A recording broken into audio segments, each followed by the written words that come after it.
some? Who's next? Huh? How about it? Who wants some? I am the devil, and I am here to do the devil's work. We all go a little mad sometimes.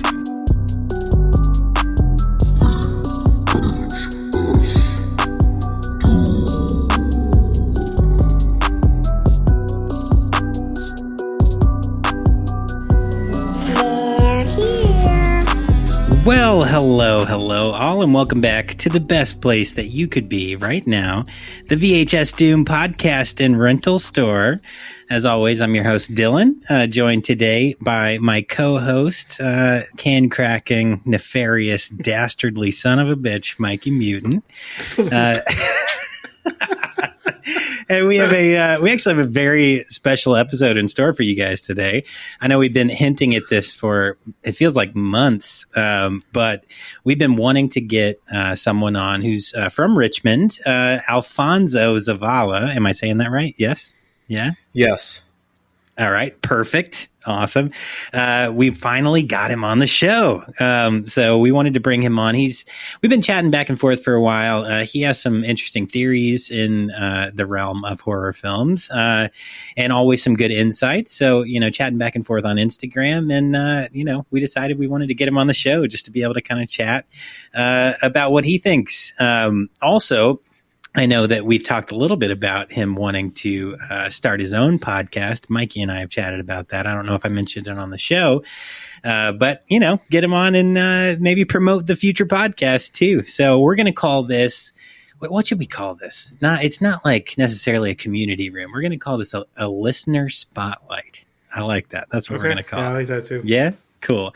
Yeah. All right. So Alfonso, welcome, man. How you doing, buddy? I'm doing pretty good, Dylan. I appreciate you and Mikey giving me this opportunity to finally be on your podcast to speak my truth. Yeah, man. Yeah, absolutely. I love it. I'm so excited to hear. So I in prep for this episode, I know Mikey, I don't know if you actually went back and watched it or if you had time, but I went back and I watched Halloween, was it 6 Producer's Cut? Is that right? Yeah. Yes. Yeah. Yes. I watched it like 2 weeks ago before I got sick. You did? Okay, yeah, I did too at the same time. I think we had talked about that because we were supposed to have you on a few weeks ago, Alfonso, and things kind of got out of whack. But and Mikey got an ear infection. So. Ear infection and a really bad cold. I thought it was COVID at first, but my doctor said it wasn't. So. I'm glad it wasn't. Yeah, but I was prepping for it. So yeah, we're gonna talk all about that today. But I guess we can just go ahead and jump in. I'm not going to do all the usual pandering, that you guys always hear on our episode, but still go join our Patreon or whatever. But yeah, let's just jump in and meet Alfonso. So, dude, tell me a little bit about yourself. I kind of want to know, how you made your way into the world of horror, who you are, and your journey. So tell us about yourself a bit. Well, I'm originally from a small town in Washington State, kind of a rural community. And the reason why I ended up in Richmond is because I went to grad school at Virginia Tech. I graduated in May of 2022 with a master's in history. And nice. Ever since then, I've met quite a few awesome people within this community, including Caitlin Grant of Plug It Up. Shout out to my friend Caitlin. Shout out. Yeah. Keith with Horror Convos. He's another local here. He's actually wanting to get you guys onto his podcast. So I'm just giving him a quick shout out. Okay. So, no, my journey would start about 4.5 years ago in August of 2020 during the height of COVID. When I was starting my graduate program at Virginia Tech, doing it online my first year. So kind of how I started is because one of my other cohort members, Derek, his name is Derek. If he ever hears this, you're responsible for this, Derek. This is your fault. Nice. So how we got into it is Derek was a fellow horror fan. I wasn't really into horror. My late mom, Josefa, was. She and I guess it was imparted into me as a carry on for her legacy because she passed away before I graduated in 2022. Oh, so sorry to hear this is, that. I guess, no, thank you. That it's, I guess, my way of carrying something that I can remember her by. I kind of take it a little bit further because how Derek and I kind of got talking about horror was, one of the things that kind of always irked me was about why slasher villains specifically kept coming back for endless sequels. like why they kept coming back no matter how many times you killed them, right? Specifically, probably go into this a little bit further, but with Michael Myers, especially, I mean, he shot 6 times in the first film, and then he kept coming back, and just like Chucky and Freddy Krueger and Jason and so on and so forth. So, no, it was basically, I kind of knew of the producer's cut a little bit before I ever watched it. I didn't watch it for the first time till 2020. But before then, I knew a little bit about it because of the supernatural origin story it had, which explained why Michael Myers could never die. And I told my friend Derek about it. And then that's where it started, because he's like, Alfonso, I think supernatural backstories or any backstories for horror characters demystify them and take away the fear factor. And then I pushed back because I'm like, Derek, I think you're wrong with this, especially with Michael Myers, because I'm gonna tell you why. And from there, it kind of, and 4.5 years later, here we are, where I'm a very staunch defender of the producer's cut of Halloween 6 and that backstory. And I think it makes total sense. And for me, it's the official canon. No matter how many times they reboot the franchise like that, I'm willing to die on that hill. Like, no matter how many times they do it. I'm sorry, like Rob Zombie, the trilogy by David Gordon Green, and then even apparently there's talk that they want to make a TV series. And so, I mean, I don't know any details about that, but they're going to force themselves into a corner if they want to do a TV series, because either they're going to have to explore some kind of a backstory of Michael as a child, or, I mean, if they go the Freddy's Nightmare route, were they going to do like an anthology series? I mean, come on, like they saw what happened with Season of the Witch of Halloween 3. Fans weren't really receptive to that because it wasn't Michael. But kind of all that, kind of all that aside, I guess that entry of having love for what Daniel Farrens, and shout out to him, he was the screenwriter for 6. His vision that he had, him and Malika Cod, who was one of the executive producers, they fought so hard for the producer's cut of 6, but Dimension Films wasn't having it because the Weinsteins were in charge at the time. And so they made a different call. But no, what he did, I think, was remarkable. I mean, to take I can talk about this later, to take a seemingly one-dimensional character, a character that John Carpenter only intended for one film, the Horror Master. They completely turned it around and gave so much nuance, meaning, and purpose to that character. That's creative writing right there. That was brilliant in my argument, in my case. But no, I come out with horror that's an example that horror doesn't simply have to be gore and slicing and dicing, because I mean, I admit, for me, sometimes I'm into a guilty pleasure of a horror movie that doesn't really make you think. That's just a simple story, but I think because a lot of people who aren't horror fans, they malign the genre so much because they think it's just blood and guts, and wire people into that. Sure. That's it's a valid question, but the fan base of horror, which is so interesting, like, despite I was recently out in North Carolina for an event with Buddy Cooper, the Mutilator 2 screening at like the Oceanana motel where they filmed everything, and it was put on. Actually, I'm wearing the shirt from that. Got a little Outlander shirt from Onset Cinema, which is produced by Myers House NC. If you don't follow them on Instagram, you guys should. But this guy built a full replica of the Myers House in North Carolina. But he was saying, just walking along, like we're walking along talking about like, oh, this is where this person got killed. Oh, this is where this person got killed. This is how they died, you know? And there are all these like normies out on the beach as well. And people are just looking like, you know, what are you talking about? But he was like, the people in the horror community, everyone I've met, they're the most gentle, nice souls and like the kindest people. They're just into this style of film, you know? So yeah, I wouldn't say it is. I guess it is a guilty pleasure in the sense of like, I guess the mainstream. But I think that most horror fans are such nice, chill people, you know? So, all right. So you, in 2020, going through COVID, so did you start binging horror at that time? You hadn't been a horror fan beforehand? Is that what you were saying? I was a casual viewer beforehand. Okay. I would watch like different various movies like Texas Chainsaw Massacre. I've seen Nightmare on Elm Street before, Hellraiser, but I wasn't like a fan of it per se. Like I was just, at that time I was more into, because I love other film genres like sci-fi and fantasy. Another favorite of mine is the Jurassic Park series. I love it. I love the books, especially too, by Michael Crichton.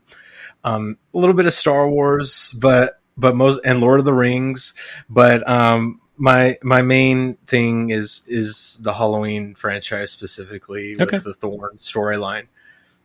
Okay, so when you were watching along and with your friend, right, and you guys checked out that particular movie, that like sparked something in you that you were like, I'm gonna go to bat for this. All right, I like that. It's cool. So like I feel like a lot of fans in general, right? They like a specific genre. Maybe you like slasher, maybe you like body horror, maybe you like, you know, sci-fi horror or whatever. But to find someone who's like, this was the film that did it. That's pretty cool. I like that a lot. That's very, very cool. So, all right. I know, you know, through chatting with you just on Instagram and kind of like, you know, picking your brain on what your thoughts are. Your goal is to start your own podcast. Now, because you're so, you know, you're really into this particular theory and this particular film, do you think that, what's your podcast going to be about? Are you going to go in depth into this particular franchise, or what do you want it to be? So I do for some episodes, but now I'm thinking what I want to do is I want to have a podcast that, I mean, the title still kind of to be determined, but a title I've been working with is called Guardians Against Gatekeepers. I want to be able to give guests on my podcast an opportunity to defend their lore, whatever it may be, films, TV series, video games, and to make their case like I am with the producer's cut of Halloween 6, the Curse of Thorn backstory for Michael Myers. Like I would love to have them come on with their passion, give their case and make their case on my podcast for the most part. I also wanted to also talk about Jurassic Park and other fandoms, but I would just love to give people an opportunity to defend their hot takes, because I think that would be a very interesting way for me to stand out in this this community. Yeah, there are a lot of horror podcasts. That's for sure.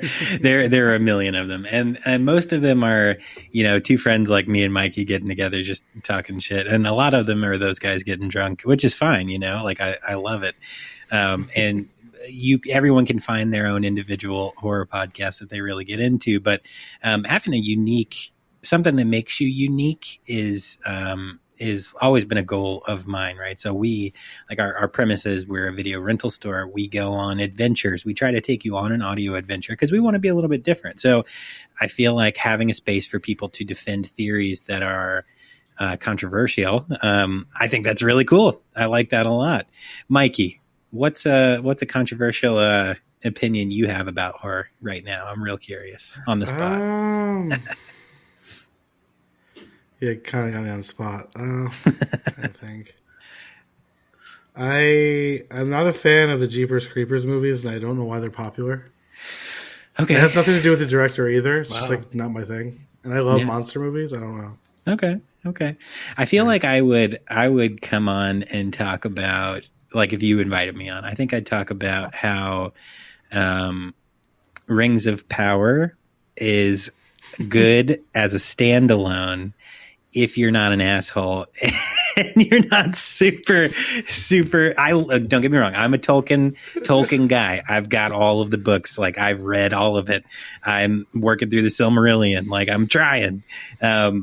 It's still a fucking good show, and they've spent millions and millions of dollars on it, and you should just fucking watch it and chill out. That would be my. I'd find a way to argue that, but it's not like a horror movie. The one now.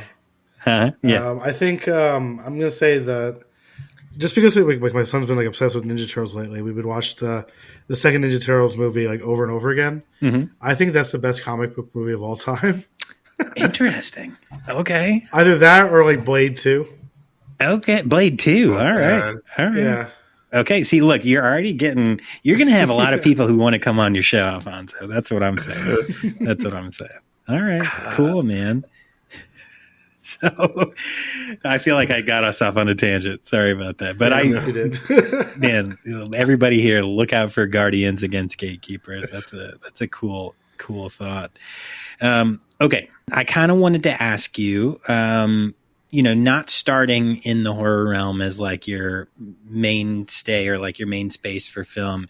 What were some of your favorite films, growing up? Were you a film guy? Did you like all sorts of stuff? Would you go to the store and rent when you were a kid? What did that look like?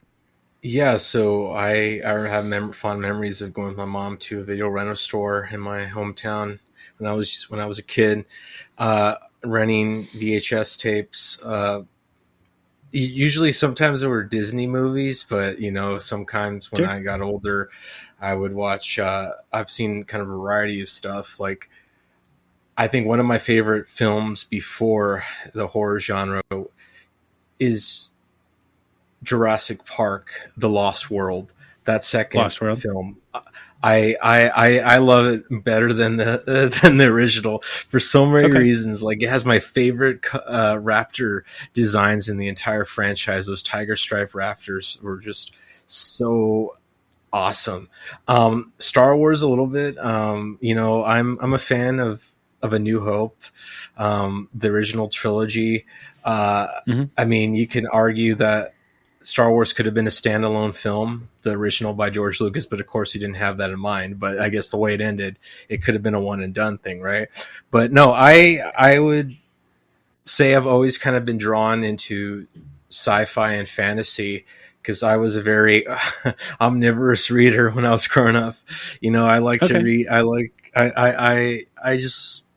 I love fantasy stories and worlds. I think that it gave me a lot of creativity and helped with my imagination. Okay. Okay. Before we continue, as a fantasy reader or like sci-fi, are you in the camp that Rings of Power is shit? Because I didn't mean to call you an asshole if you're in that camp. That's okay. No. I actually, I will say this, like, I'm just a fan of Peter Jackson's vision. And okay. All right. And this, I'm just going to leave it at that. I mean, whatever Amazon decided to do there, that was on them. I mean, I'm just going to leave it at that. Okay.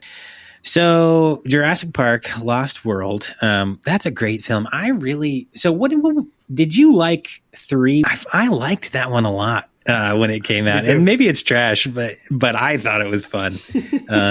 I liked that. I remember watching that one when they went into the aviary. That was a lot of fun. It was good. Oh man, you want to hear what I think about 3? Or please, I can share a little bit because I mean it's kind of funny because I was actually on an episode of Horror Convos with Keith that we talked about dinosaurs in media, specifically Jurassic Park, and he tore down the aviary scene because he thought it was like so ridiculously built.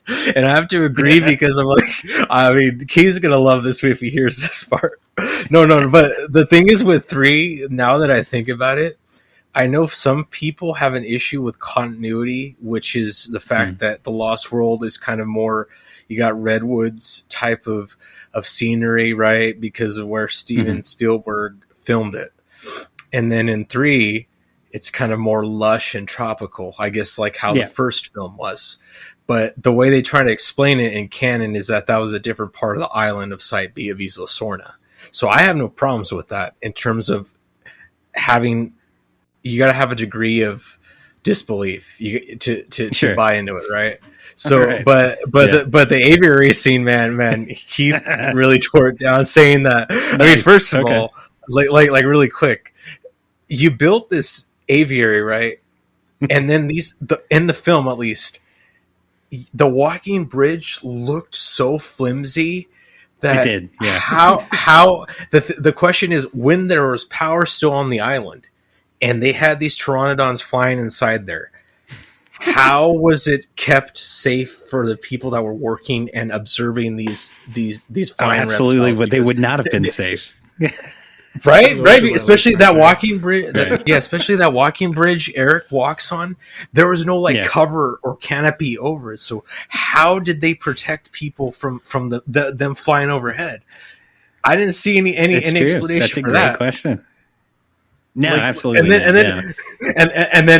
then when Dr. Grant and them are walking down the stairway and the whole staircase falls to the cliffs below, I'm like, oh my gosh, that's how I mean, John Hammond. I mean, sorry, say John. I mean, this is really quick. My popular take with Jurassic Park is, the reason why it failed was because he didn't hire the right IT people. Okay. Yeah. It wasn't that he was messing with nature, guys. It wasn't that he was messing with nature. It was the fact that he hired Newman from Seinfeld, a guy that was too greedy. Or microchip. No. The thing is, you're willing to trust your whole park's security and automation to one guy. And then to top it off, really quick, oh my gosh, there's this Jurassic Park podcast that tore down the opening scene of the first movie, where they have this forklift that's bringing the raptor into the enclosure, right?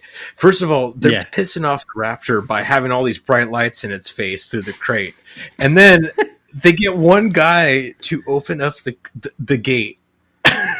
And there's no security precautions whatsoever. Like, Muldoon looks so taken aback. He's like, shoot her. And then when I was growing up, I remember I thought that they killed that raptor because of saying shoot her, but they ended up just tranquilizing it, apparently, because I think that they argue that raptor seen in the crate was the big one, which is what they call, that was the primary raptor, the antagonist in the film. But the thing is, another thing is really quick. Like, poor Samuel Jackson, he can't catch a break, man, because he got killed by a raptor, and then Deep Blue Sea, and then, I mean, no wonder he became Nick Fury in Marvel. I mean, the thing is that the thing is, John Hammond thought it was a good idea, like when he said, "Oh, maintenance shed on the other side of the compound." Why didn't Muldoon? I mean, you're going to send this guy alone, the guy that could potentially turn back the power to Jurassic Park by himself, where the power's down. There's man-eating dinosaurs that are potentially loose, and Muldoon doesn't go with them. Like, who? No. Like, if that would have been me, I would have said, you know what? I would have told John. I would say, like, hey, John, you're not paying me enough to go out there by myself. There's no way, John. I'm going out there. I mean, he was already smoking he smoked 80 cigarettes through the movie. That was a lot. That was a lot of smoking. I remember. And then Muldoon didn't say, I should go with you. He just looked all, he was all like, when he said, they're entering the Tyrannosaur paddock early in the movie, he said it all scared. And he didn't think to say, hey, John, maybe I should go with Arnold to as backup. And then to top it off, like, one of the other things really quick is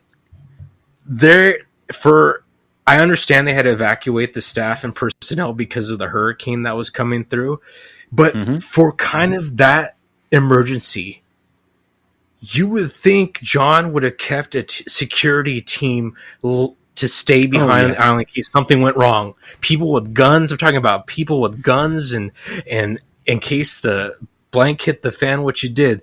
Except the thing is they only had a skeleton crew of 4 people, including the CEO. Oh my god! That's like, are you kidding me? Yeah, no, it's good. That's a good breakdown. Yeah. Holy shit! All right, guys, I gotta head out. Oh man! All right, Mikey. Thanks, man. buddy. I appreciate Sorry, you. Have a good day, Appreciate dude. it. Yeah, man. No, that's good. See, this is all good stuff because I feel like your podcast is you have a mind for the details, and I feel like I do when I'm caught up. Like when I've watched something recently, I have a mind for the details, and I really look for what are the inconsistencies. Like we just did Children of the Corn, a couple weeks ago, and at the end of the movie, you have the main character, the doctor, and then the kid who is like lived in the town who doesn't want to be there, and they're going to try to turn on all of their like sprinkler valves so they can shoot corn gas into the field and light it on fire. And in the process, the doctor, who has never been to this town before, and they didn't say he has a background in farming, right? He tells the kid, go turn on that valve, go turn on that valve. And then they start spraying the gas everywhere. And this is like a massive system, right? And I'm like, how the fuck did the guy who didn't live there and who is a doctor and has been in medical school now for years, and before that had to have been in undergrad for years. How does he know how to work this valve system? I don't know. Anyway, I like your brain. I think you're gonna have a really good show where you break some stuff down, which is cool. So, okay, you said sci-fi and fantasy. What are some other sci-fi fantasy films that you were a big fan of as you were growing up? So, aside from Star Wars, a little bit, I remember E.T. It's another Steven Spielberg film. A little bit with nice. E.T., yeah. liking that. But I would say another film I loved, I think it's so underrated, was the 2013 movie Dark Skies. Even though it was like a sci-fi horror, I thought that J.K. Simmons, he did a phenomenal job portraying that character that broke down the alien UFO phenomenon so succinctly. He's like, they've already been here. They've been here for centuries, and the invasion already happened. I'm just paraphrasing that. That was a brilliant line, especially in this day and age where the topic of UFOs and extraterrestrials are being discussed in Congress now, which is crazy. Wild? Yeah. Yeah, I just read a headline about that before the show, actually. Like there is, I guess in Congress they testified that there's alien technology that's in the hands of private contractors at this point. And there has been nonverbal communication between non-human entities and humans. Like that was just said in Congress. Like what world am I living in? Ridiculous. Yeah, the day the Earth stood still, man. We'll see what happens. Yeah, that's a good one. Cool. Okay. Well, no, you definitely have a good background in good knowledge on that stuff. So I'm excited to see where your podcast goes, man. Cool. So, Guardianship. Let's chat about it. So I was telling you, I was telling you the other day, I was watching a movie. We have like smaller productions that reach out to us on Instagram here and there, and they ask us to watch their movies and, just kind of shout them out or whatever. So there's one, it was called Blood Mountain Massacre. I want to say Blood Mountain Massacre. And the premise of that is that there's like in the beginning, it kind of takes a weird right turn or left turn or whatever later. But in the beginning, there's like a madman who's escaped a psychiatric center, and he is just a vicious killer, right? And he bludgeons people to death, and he's tearing people apart. And this car pulls up to the police station, and a guy walks in a trench coat, and he says, "Hi, I'm Dr. Loomis. And he's making the case he's making the case the entire time with the cops, like, don't kill this guy. Don't kill him. I need him for research. Don't kill him. He's protecting him the whole time. And I was like, oh, okay, this is some guardianship stuff. And, you know, like I said, the movie takes a wild turn at the end that I wasn't expecting, but he goes as far as like murdering people to protect this killer, which I was not expecting. Man. So I was like, I got to tell Alfonso about this. Anyway, sweet, yeah, man. So why don't you kind of tell us a little bit about Guardianship and your theories around it? So, Guardianship in horror, I feel like that is a really unexplored topic. I mean, one of the things I do love about it is, I guess, kind of an overview really quick, right? Is the very idea that the killer or monster in a horror film has a protector, somebody watching out for them. I love that aspect because nobody would expect it, especially within the movie, in universe, the characters. Who would see that coming, honestly? Who would expect the monster or the killer would have a guardian or a protector of some kind that of helping them along the way? Like, yeah, I love that. And I think, you know, Halloween 6, the unrated producer's cut, exemplifies this perfectly with the character of Dr. Terrence Wynn, who was a brief and minor character in the original by John Carpenter, who was seen walking with Dr. Loomis outside of Smith's Grove, talking about Michael's escape from Smith's Grove and how is he able to drive. Like, okay, well, this theory explains it, because kind of be succinct. Yeah, that the late actor Mitchell Ryan, I think he portrayed Dr. Wynn in 6. He did a fantastic job of taking that character that was meant to be just a minor, unimportant background character, and later was revealed to be central to the overall story for Michael, which was that he was his guardian, basically, that he was his protector, and he helped him. He orchestrated his escape, because really quick, how do you explain how Michael escaped from Smith's Grove that night that Dr. Loomis came to pick him up, right? In the first film. No, I haven't seen fans really examine that. I think the perfect cover was that Dr. Wynn, he intentionally let all those patients out as a diversion to distract Loomis, so Michael could go to the station wagon and drive off, because he knew what Michael had to knew what the mission was, which was to kill the last member of his family, which was Lori, according to the later entries in the franchise. Sure. But there's other examples like Pumpkinhead, Haggis the Witch. Okay. She in a way was a guardian. Well, she and I love that. Like, one of the dynamics I love is you get to see the interactions with the antagonist, the killer or monster, with other people, other figures that they don't kill. And I think that's very rare in the horror genre, because usually if they're by themselves solo, they're just going to kill like all every direction, you know what I mean? That but if they have certain people in their lives or in their circle that they don't harm, I love that. Like, I want to know why. I find that very, very refreshing in the genre, and I think it's underrated. Like, really quick, like Megan the doll. In a way, she was a guardian to the little girl, even though she took it a little bit too far. Okay. I like that. No, that's a really good. Actually, so if I'm framing that in like reference to episodes that we've done relatively recently, Slaughterhouse was the first one that came to mind. So I don't know if you've seen Slaughterhouse or not. I want to say it was 1987 slasher. The killer's name is Buddy, and he's just this hulking figure. He has this like battle axe that's like his murder weapon.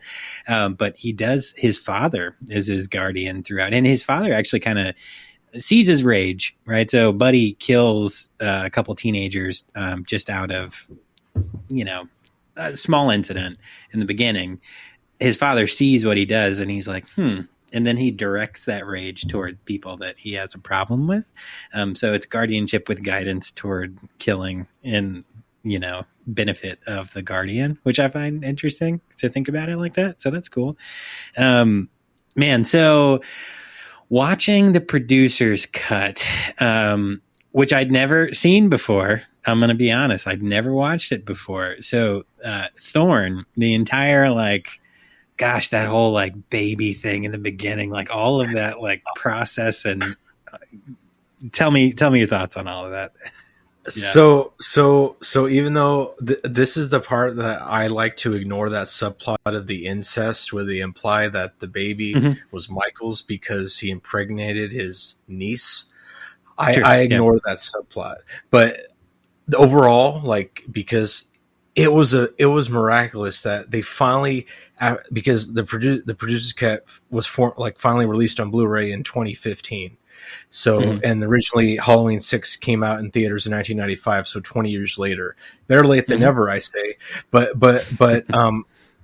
I would for me, I rank it above the original by John Carpenter. And I'm not trying to disrespect the man who created Michael Myers, but I think it enhances his character so much, like a supernatural horror. I love, that's my favorite subgenre. It adds so much nuance that I love the opening of the mysterious man in black that was also seen in Halloween 5. Which was revealed to be Dr. Wynn, right? But one of the I have a couple favorite scenes in that film. One of the biggest things that they cut from the movie that I wish they would have stayed with the dialogue with Dr. Loomis. It was in one of the early drafts for 6 where he tells, which is one of the characters of the film that lives in the Myers house, which is a Strode who apparently their family adopted Laurie, because if you go by what was revealed in Halloween 2, that Laurie was adopted because after what happened with Michael. But really quick, Dr. Loomis tells Mrs. Strode in the script, he's like, I knew, he tells, I thought it was brilliant, how he spent so many years trying to keep Michael locked up after he realized what Michael was, which was pure evil. And that dialogue he had in the Myers house in the original about he had the blackest eyes, the devil's eyes.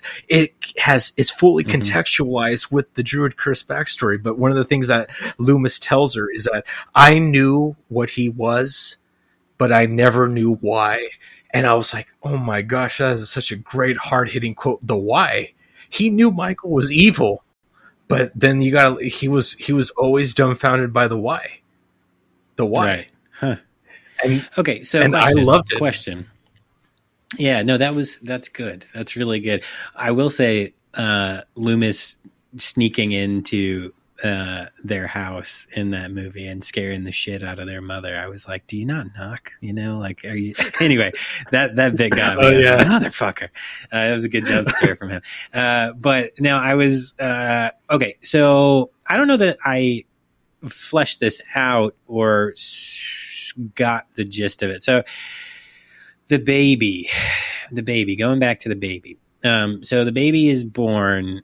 The baby is forced to be born by Wynn, right? So he's bringing the baby into existence. Is that just to keep Michael in? Because the theory was once all of the family members have been killed, then the curse passes on to the next child or whatever, right? Yes. Was Wynn just trying to keep Michael, the individual, in the world by creating another baby? But then when he did, wouldn't the objective been to protect that baby from Michael, to keep him in the world? I don't know. What did I miss something there? So how I interpret it is, because I understand they added that part in because there's still, even though in the theatrical cut, it goes that Wynn is a pseudo guardian and it was all ruse because he wanted to exploit Michael for medical purposes to experiment with him, which I thought was a complete cop out from how the buildup was from 5. Yeah. But what I got it from it, because my reasoning is, if I go by the logic, okay, Michael's parents, Michael wasn't able to kill his parents, right? Because he was locked up and his parents later died. And Laurie died. He wasn't able to kill her because she died in a car crash. That was what was revealed in 4 with Daniel Harris's portrayal of Jamie, her daughter. That I think that if I go by this logic that the child had to come into existence so Michael could kill them in lieu of not being able to kill his parents and his sister Lori, kind of, I guess, as a way to balance it out, at least from my interpretation. If I go by that logic. Okay, so it was Dr. Wynn's way of letting Michael be at peace then, in that sense? I guess to satisfy Thorn, the demon, for the sacrifices. Right. I guess it might, if I'm trying to defend it, in that sense. Interesting. Okay, I like that. Yeah, I hadn't looked at it in that frame. I like that thought. Which is, again, so it kind of, that would make sense. That would make more sense, because in the end you see Wynn find Michael locked in that, little rune circle. Oh, Michael, what have they done to you? Like, he was so I love that scene. That's my favorite scene for Michael, which was interesting to me. So that would make sense. Yeah. Huh. Okay. Very cool, man. Yeah. That's your hot take. I like it. You know what? I'm impressed by your knowledge. I love that scene that you mentioned, because it shows how much he cared for him, like that in the expression, the tone of voice he used in that scene. He's like, Michael, like you said, Michael, what have they done to you? Like, I got a sense of how far they went back, especially when in Wynn's guardianship with him. Right. Now, at the end of that movie, Michael is out. So Wynn dies in the end of that, doesn't he? It's been a couple of weeks now. I like to interpret he doesn't, because all he does is I like to think, because Michael knew that Wynn was his guardian for so many years, he just knocked him out because he needed just to wear his clothing, the duster jacket and the fedora, to just escape, just to finally, because he's finally free of Thorn's influence. Because when Wynn wakes up, right, when he's obviously, when Dr. Loomis pulls off the mask because he thinks it's Michael, was actually Wynn, because Michael switched clothes with him.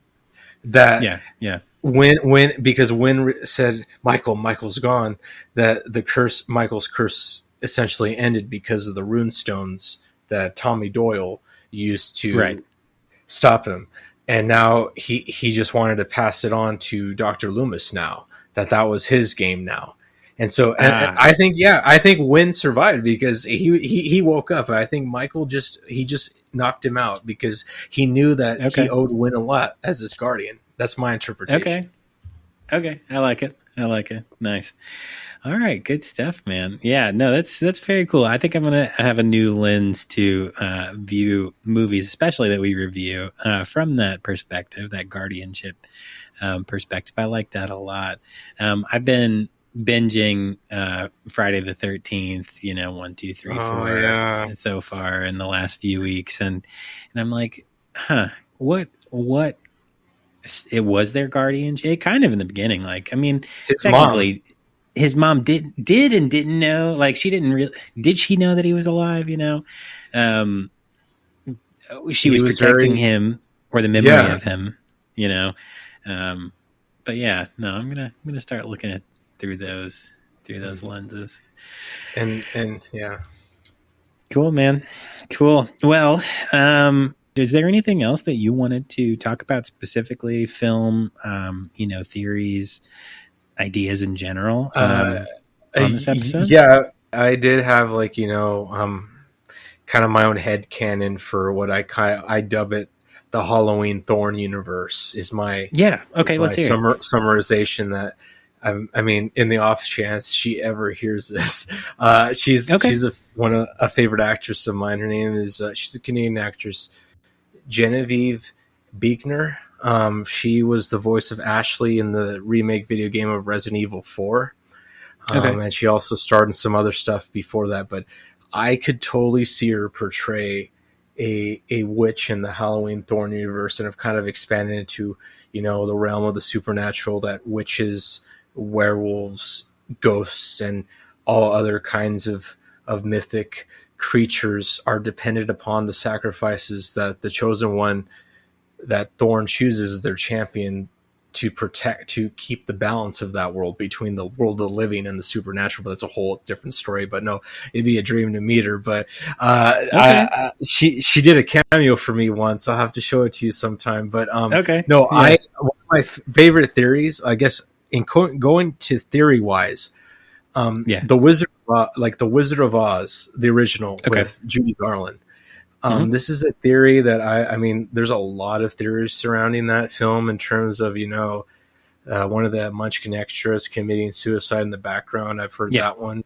But in terms of the film itself, there's a theory that Glenda the Good Witch used Dorothy as a hit woman to kill the Wicked Witch of the West as a power play to rule Oz. And I've never heard that theory until recently, and I don't know what to really feel about that. I mean, that's an interesting take. if you go that logic. So interesting. Okay, so in that case, was the tornado that brought Dorothy to Oz sent by Glenda? Is that it? Glenda? Yeah, and brought Dorothy in. So. To take out. Why would anyone look at Dorothy and be like, she's gonna be a killer? Like, I don't know. Maybe Glenda. I don't know. Maybe the logic was Glenda didn't want to get her hands dirty. I don't know, but maybe the house, maybe the tornado, maybe the Glenda brought the tornado and did her magic, and she threw the house on the one witch, and then the happy accident was. All right, now I got this girl who's got to go back. Well, guess what? You got to go here. And in the process, I'm going to guide you to kill this other without getting my hands dirty. And then I still look good. And I can float around in a bubble and be the nice one, That's interesting. Yeah, I like that. Okay. Man, I'm liking these theories, man. No. Well, I mean, I've only heard it because of because there was a channel. I mean, this is kind of a quick thing on YouTube that kind of looks at high strangeness called Beyond Creepy. He mentions it in one of his videos that, but that theory, another theory is, well, one of the things, I guess, is kind of like with Lord of the Rings, right? Well, why didn't Gandalf just summon the giant flying eagles to take Frodo and his merry little band of Mordor to drop the ring in the I have some thoughts on this. Right. No, but the same logic is, why didn't Glenda the Good Witch just transport Dorothy with her magic to the Emerald City to see the wizard? Like, just save so much time. Well, I guess if you go by that theory of her wanting to kill the Wicked Witch, she just wanted her to walk the whole way. Right. Interesting. Man, I got to hear your theories about the Lord of the Rings thing. Oh man, no. Well, first of all, the eagles are a proud species, and they have their own countries and lands to worry about. Secondly, I mean, so sure, the eagles could take a Nazgul, right, in fight, but the chance of them losing, lives in their own camp is so high. And if you think about like every other species that's in the Lord of the Rings, and during the war, right, any one of them, you said, okay, take 5 or 10 of y'all and walk into Mordor, into Sauron's territory. Just go. See what happens. Who's going to be like, okay, like, no, why do we have to be the sacrificial lambs to go in and save your whole ass? No. The only people, or the only species that were like, okay, I'm going to do this, were the hobbits. And that's because Tolkien saw the Hobbit himself in the Hobbits. He wrote this like simple, hardy, type of individual based on how he saw himself and like the people that he grew up around. Like, we're going to buckle down. We're going to get shit done when no one else will do it, when everyone's too proud, when everyone else is too, busy. We are going to be the ones who do the hard thing, and we're going to do it right. So that's, you wouldn't have the whole story. That's the thing. I guess humans like to think, in general, how can we make this the easiest thing possible? But without the hard route, where's the story? Right. So that's always what our minds go to, I think. Right. I have another one. I know we talked about it before, with Candyman. Mm-hmm. And I know rest in peace to Tony Todd. Yeah.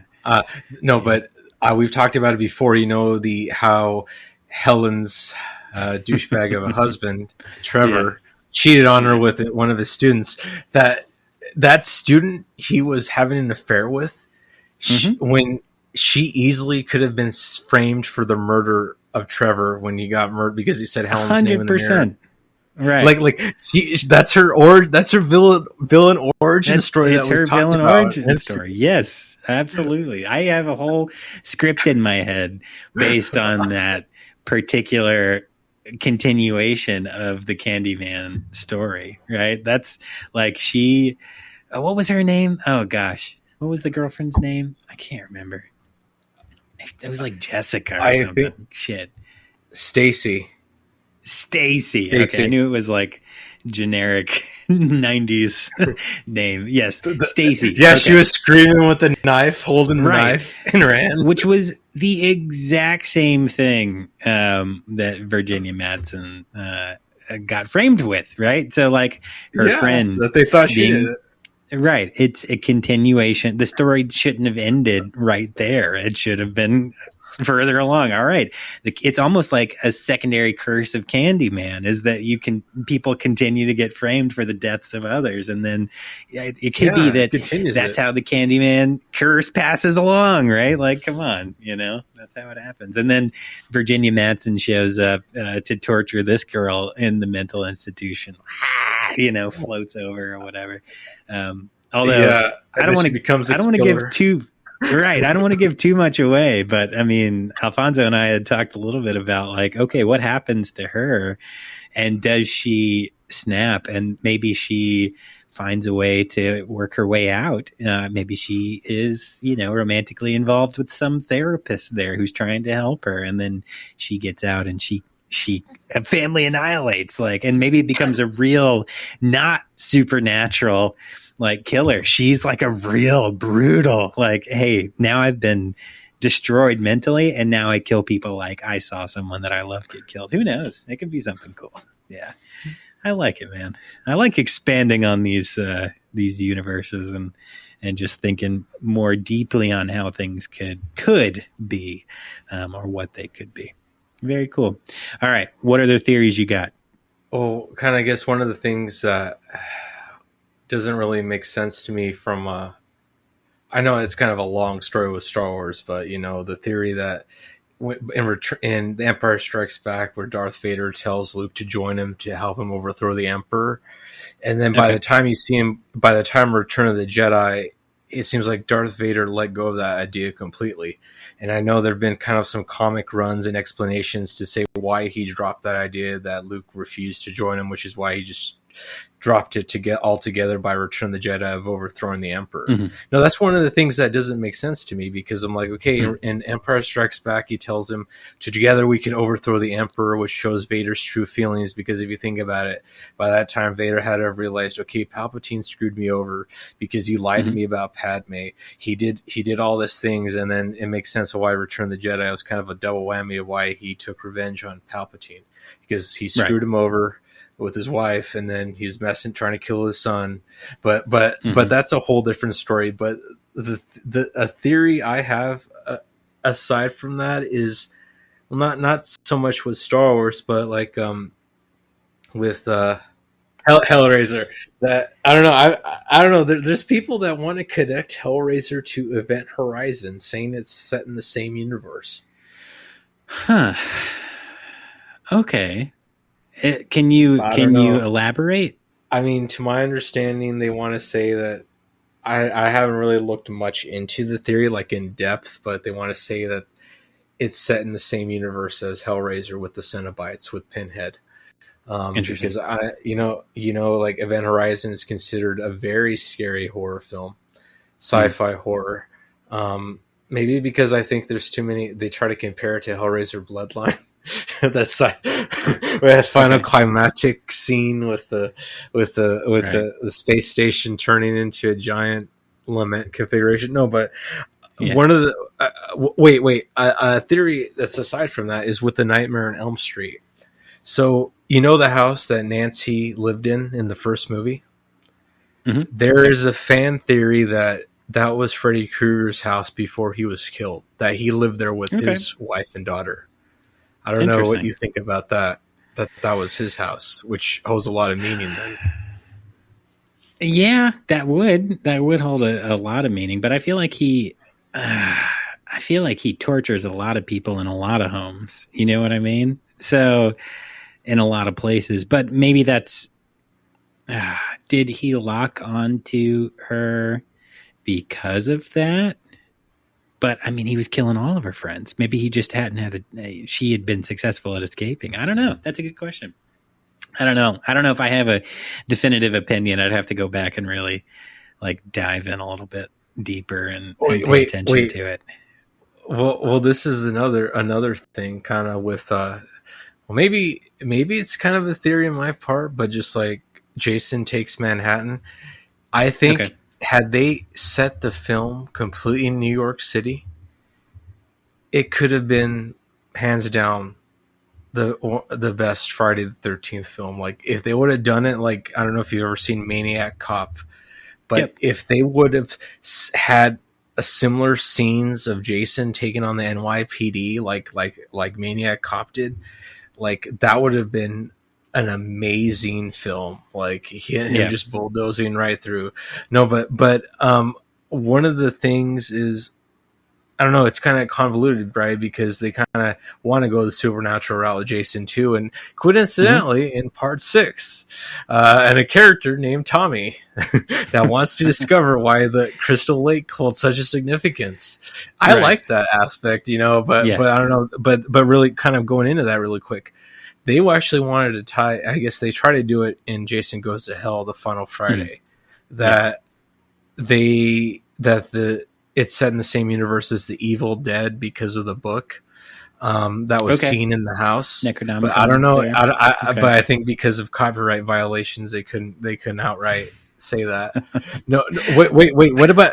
But this one's maybe more tongue in cheek because of Bride of Chucky, that locker scene in the police evidence locker room, right? Of the Michael Myers mask, the Freddy Krueger's glove, the chainsaw, Leatherface. The implication there is basically saying that Michael Myers, Freddy Krueger, Jason Voorhees, Leatherface, maybe you can say Chucky, and Pinhead exist all in the same universe. And I think there's some people that have talked about that, but I know that's a very controversial take, because if you're going to go like a cinematic universe with all those characters, there's a lot of questions with that. But I'm kind of curious for your take with that, if there are people that push that theory.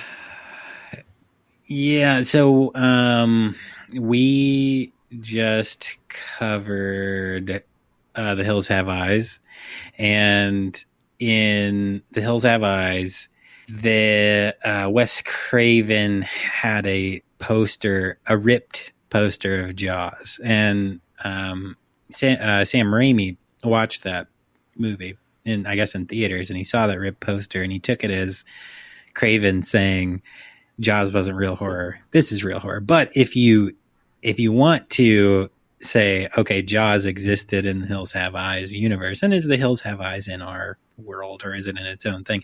But then, so Raimi then in Evil Dead included, what did he include from the Hills Have Eyes? A poster of the Hills Have Eyes, also ripped, or maybe he put it on the TV or something like that, as like telling Craven, or maybe it was not of the Hills Have Eyes, maybe it was of Friday the 13th. No, I mean A Nightmare on Elm Street. I can't remember what he put in his film in Evil Dead or Evil Dead 2, but it was a shout out and kind of a telling Craven, nah, this is real. And then Craven did the same thing again in Scream, where he had his actors choose to watch a different film other than Evil Dead, or in Friday. Or on A Nightmare on Elm Street, he had Evil Dead on the TV and they turned it off or something like that. And then so they kept jumping back and forth. That's the whole point.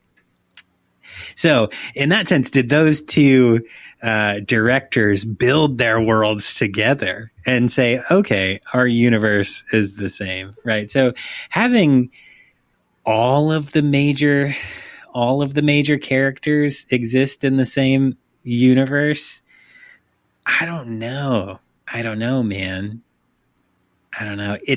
or do they all just exist in our world, right? Like it's hard to say. Would they ever all come together? No, right? So like in that fan theory, like it's cool to think about, but there's no way with licensing and rights and everything like that you'd ever see them all in the same place. So it doesn't matter. I don't know. It's a good question, but I think I'd be in the camp that no. I think some are, right? So like, for example, Raimi, Craven, I think that they built their universes to exist in the same plane because they were showing odes to each other over and over and over. So they kind of put their universes together in a sense. But I don't know. I mean, obviously, like Freddy versus Jason, right? Like they exist in the same world, right? I don't know. It's a good question. I don't know where I stand. Let me think about it and I'll get back to you. There's a fan theory. I mean, quite a few about The Thing, right? John Carpenter's remake, the classic. Yeah. One of the biggest things with The Thing is who killed Fuchs. Oh, that's a great question. I mean, did he burn himself? Like, I don't know if he set himself on fire. I've read that theory. Actually, he set himself on fire because he knew it was about to happen. I think I kind of agree with that. I think that could have happened. What are your thoughts? I mean, the way it kind of was presented, I thought that because like it seemed like he was being followed. He stalked. That I thought whoever was the thing at that time that was stalking him was the one that killed him. I mean, that's what I thought. Unless, I mean, because he followed whatever the person that was trying to lure him outside, obviously. So maybe that's where he was ambushed. I don't know. But one of the biggest, maybe it was things is, but maybe it was, maybe it was just human on human violence. Like, you know what I mean? Like maybe someone had it out for him. I don't know. That's a good question. One of the other things is before the quote unquote prequel in 2011 that's conveniently titled The Thing, which showed what happened at the Norwegian base camp, which I mean, I think that's a case by case basis of not explaining too much, because in the original John Carpenter, you're left to wonder what happened to the Norwegian base camp by just when they're surveying the damage, when McCready goes to the base camp to inspect what's going on, you don't have any context whatsoever. it's environmental storytelling where you just see the frozen dead bodies, and it looked like there was the fire that burned through the camp, and obviously the perfect shot outside of that deformed hybrid that was in the snow that they brought back to their base camp. Another thing, it kind of goes into it is the Lost World, right? With the ship near the end of the movie, San Diego. What happened to the crew of the SS Venture? Like, one of the biggest things is that has been debated by fans. Like, did velociraptors get on board the ship and kill them? But if so, we didn't see them though in the end of that movie. So what happened to them? Or the theory is, did the T-Rex somehow manage to, because I guess that the barge doors were still kind of opening and closing with that hand that was holding on the control, right? Did somehow the Rex escape before the ship crashed and kill the crew? Or was it raptors? Because it doesn't make sense, because if you look in the bridge, right, of the ship, how could if the T-Rex would have smashed right through that, wouldn't you see extensive damage? Right. Like, you would think so. So I mean, I don't know if you buy the theory that possibly velociraptors are the ones that killed the crew. If that's a possibility. I guess. I don't but you didn't see them. So what happened to them? Because you didn't see them on the ship. Did they jump off or they hit or no? But another thing kind of goes like, what happened to the the crew in the opening of Jurassic Park 3, you know, like where Eric is parasailing, right? What happened to the people that were controlling the boat below, because they obviously got killed. There's people that say the Spinosaurus did it, but the thing is, I don't know. Or they said Pteranodons did it, but that doesn't make sense either, because if they were in their aviary.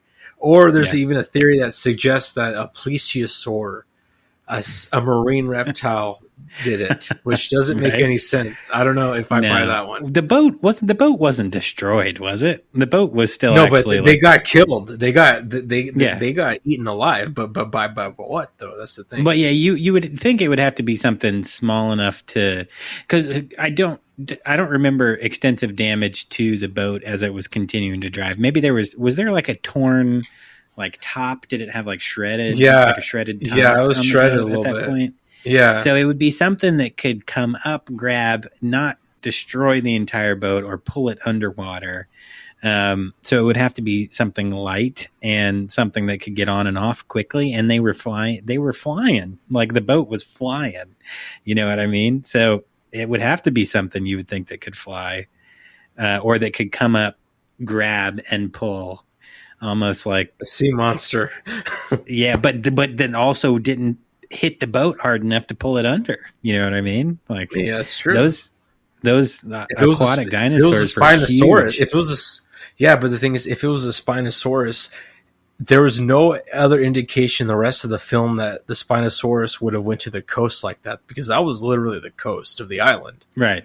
Like that far. So I mean, and then I don't know. There's another explanation that there were two Spinosauruses in the film, that the first Spinosaurus that was hit by the plane was like the female, and then the male was the one that was chasing them, stalking them throughout the whole movie as revenge. I mean, I've heard that theory, but I don't know if I buy it. I thought it was just one, because it was pissed off that it got hit by the plane, and it had like a grudge against them, and they were stalking them for the whole time. Interesting. When did it pick up the phone? Because from then on out, it's the same the whole time.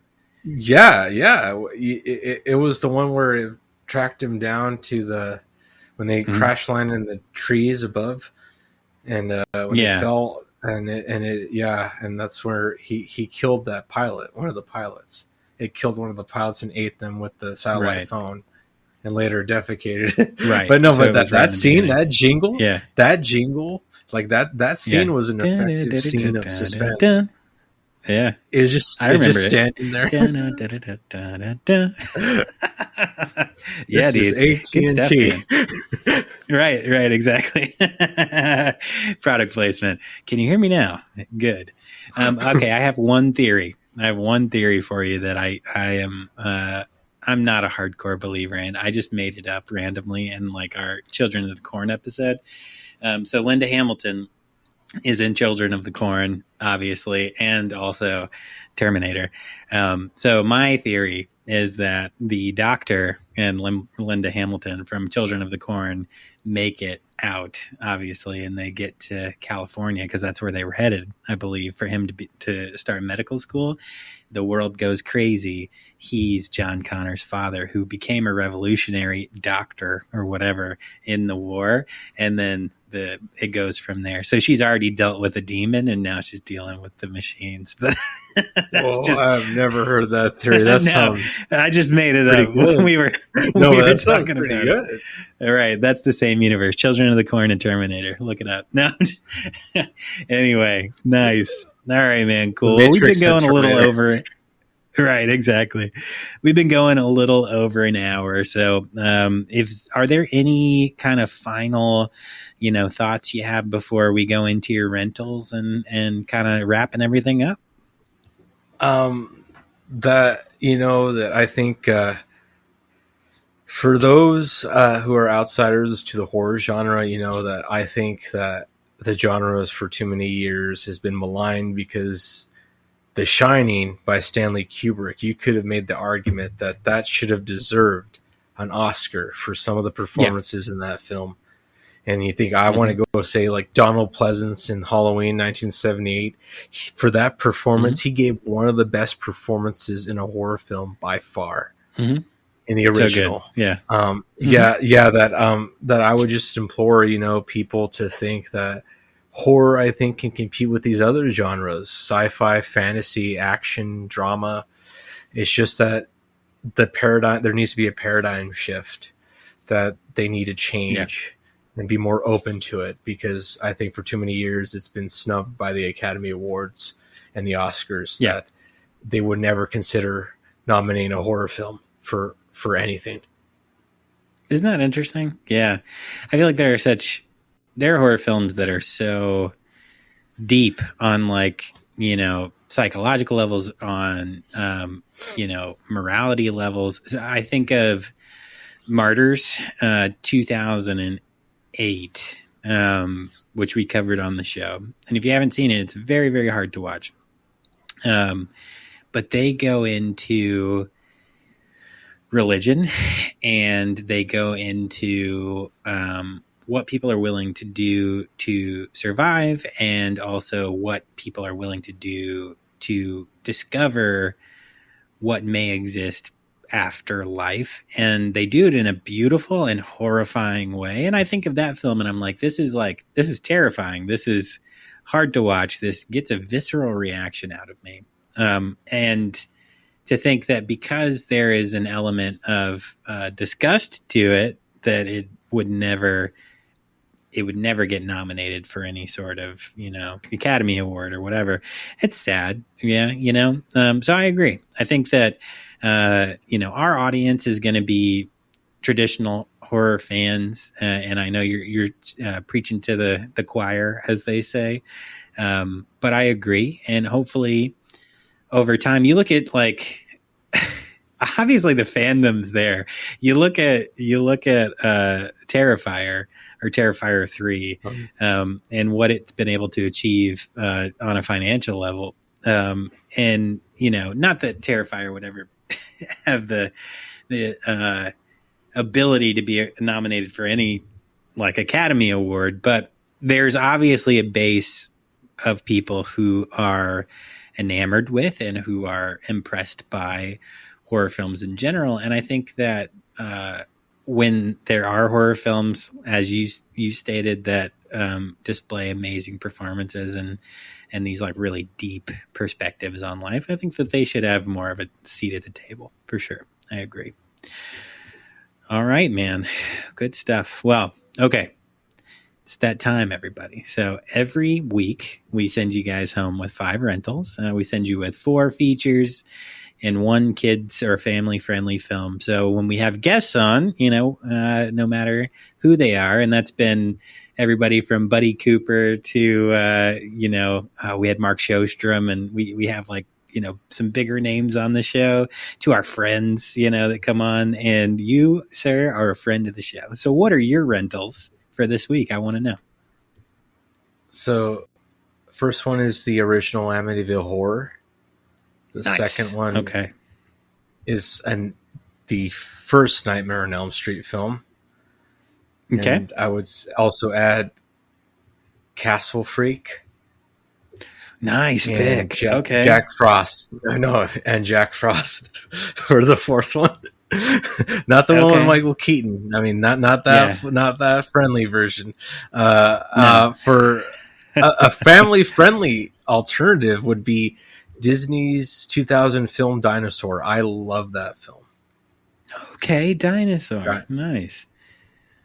Have you ever seen Dinotopia? Did you ever watch that? Oh, yeah. When I was younger, I did. Yeah. Yeah, this was I remember that series. Popular series, and it didn't last long.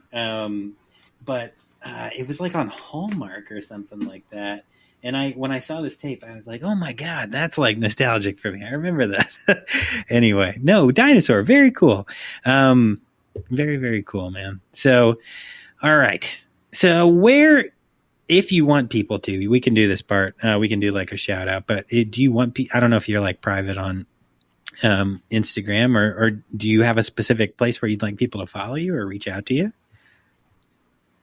I'm on Instagram. If you just look up my name, Alfonso Zavala. So alfonso.zavala.90038.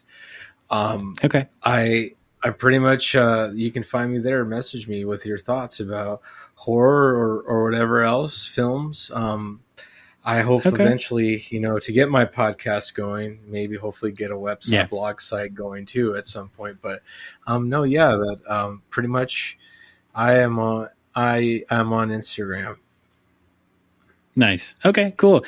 So you guys heard that here. Reach out to Alfonso on Instagram if you want to connect with him, and you should, because obviously he has some great thoughts. And we're looking forward to hearing your podcast, man, when you get that rolling. So obviously I'm always here for any questions you have on setup or on things you may need to get rolling with the show. But thank you, dude, for being a listener. Thank you for following along in our journey, and also being interested enough to come on and talk to us about what you're doing. That's awesome. We appreciate you and all the engagement you give us, and we're happy to see that you're moving forward in your journey too. And I can tell, man. I know earlier you said you have a master's in history. I can tell you have an eye for those details, and I'm excited to see the intricacies you have in your show, because I can see where your expertise lies and how that's going to really influence your podcast and your content that you create. So that's very cool stuff, man. Well, that's all I got. That's it, friend. So you're actually our very first listener spotlight. So thank you for being here for that, everybody. And we're gonna close up shop. It's almost 11 o'clock, so got to lock the doors, count the till, and make sure everybody got their tapes. And we're gonna call it a night, man. So cool. Thanks, dude. I hope you have a great rest of your week, buddy. And we'll be chatting soon. And definitely, I'll message you about the other podcast and making an appearance at some point. Thanks, Dylan. I appreciate it. Absolutely, buddy. All right. Peace.